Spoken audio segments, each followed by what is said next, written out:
A very warm welcome to my dear students of class 11 science. Welcome once again to environmental science class. We are dealing with the chapter modes of existence. In the last class we have learned about hunting and gathering modes of existence. So today we are going to learn about the new mode, that is pastoralism mode of existence. And I am telling you that we have to learn each mode under the general features, the scale of catchment. Okay, now we have got social organization, then ideology or idiom of man nature relationship, access to resources, and ecological impact. Okay, so today first of all we are going to begin this pastoralism mode of existence with its general features. Okay, so first one, that this pastoralist, we can say pastoralist, okay, which is mainly a branch of agriculture which is concerned with the raising of livestock. They used to raise the cattle or the domestic animals, so they are concerned with the raising of livestock. Okay, so it involves tending and use of animals like camels, goat, yak, llamas, and the sheep. So they used to raise the livestock. So this pastoralism mode of existence, they used to depend on domestication of animal. Okay, so animals, they used to provide food. The skin of the animals is used for clothing and used as the beast of burden. The pastoralists are usually nomadic in nature. Okay, they used to move from one place to another place in search of pasture and water, in search of food, in search of shelter. Now, few examples of these pastoralists are the Bodis, the Kazakhs, and the Kyrgyz. Okay, the Bodis, they used to rear the goats, they used to rear the cattle, stocks. The goats were used to they were killed for the meat. Okay, but the cattle were only sacrificed during the rituals. They were never traded for anything. The Kazakhs and the Kyrgyz, mainly the female, okay, the humans, they had superior social status as it was a matriarchal society. So these Bodis, Kazakhs, and the Kyrgyz, they are the example of pastoralist or the pastoralism mode of existence.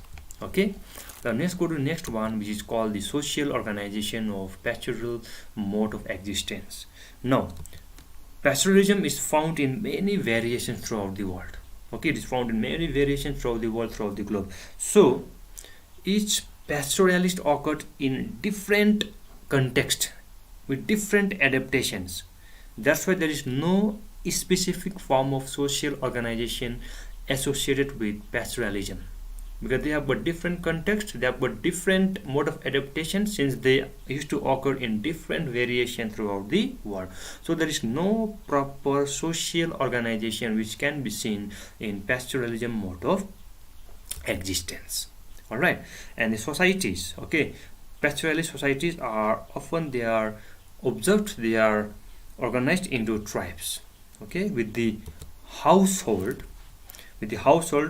which mainly are often included with extended families. So this household, which mainly acts as the basic unit of organization for labor and expenses. Okay, they have a more structured organizations, and they are involved or they are engaged in trade and war. And there's a greater inequality in wealth and power among the pastoralism mode of existence. And since it is an authoritarian societies where we don't find equal rights among the people, okay, so we have got a hierarchical societies. So in an authoritarian societies, in our pastoral societies, in a pastoralism mode of existence, the tribal chief or the pastoral lords, they will wield the power. Okay, the father, the sons with their wives and the servants usually form the social polygamy. Okay, they form the social polygamy, and the wealthier one. Okay, so the question that they will generally ask is that who holds the power in the pastoralism mode of existence? Your answer will be the tribal chief or the pastoral lord. This will be your answer. Okay, they will generally ask, like in hunting and gathering mode of existence, they were asking that who will be the decision maker in case of hunting and gathering mode of existence. Your answer will be the older, the aged man, right? The oldest member is the decision maker in case of hunting and gathering. But over here you can see the tribal chief or the pastoral lord. They are the one who are responsible for taking decisions. They hold the power. Okay. Next one we have got the idiom of man-nature relationship, also called ideology. So to the pastoralist, the environment is made up of human, animal, and vegetations, and all of these factors are all interdependent. Okay, so one more time. So pastoralist, for them, the environment is made up of humans, animals, and vegetations. Okay, so all these factors, they are all interdependent, and to them the God is not visible. Okay, so to them God is not visible, but they thought that he has to be appeased for their survival. So the question generally asked, which mode of existence is to appease God for the survival? So your answer will be the pastoralism mode of existence is to appease God for the survival. Okay, though they used to believe that God is not visible, but he has to be appeased for their survival, and they should think that all the factors in an environment, like the human, animals, and in vegetations, they used to form the environment, and all of them are interdependent. The next one is the scale of catchment. Okay. So among the nomadic pastoralists, those who used to move from one place to another place, their economic status is low.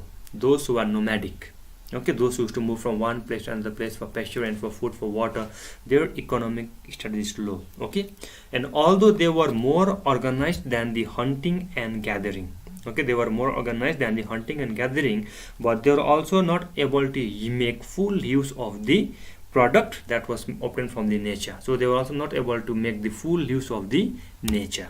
Then, however, those who are commercial pastoralists, okay, those who used to use the dairy products, who used to go for trade, okay, that helped them to raise their economic status. Okay, so among the commercial pastoralist, economic status was better, and there were proper utilization of animal resources. So nomadic, their economic status was low.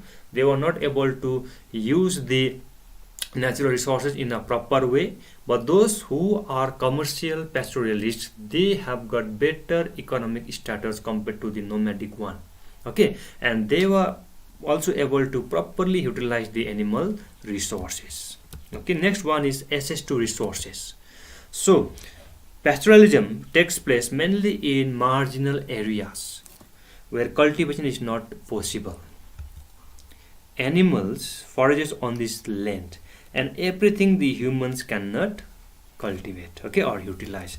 The herds convert the energy into resources like milk, blood, and meat, and not always do pastoralists exist as basic substance, but groups often accumulate, okay, wealth, and can be involved in trade with other groups like agriculturists. So they have got better access to resources.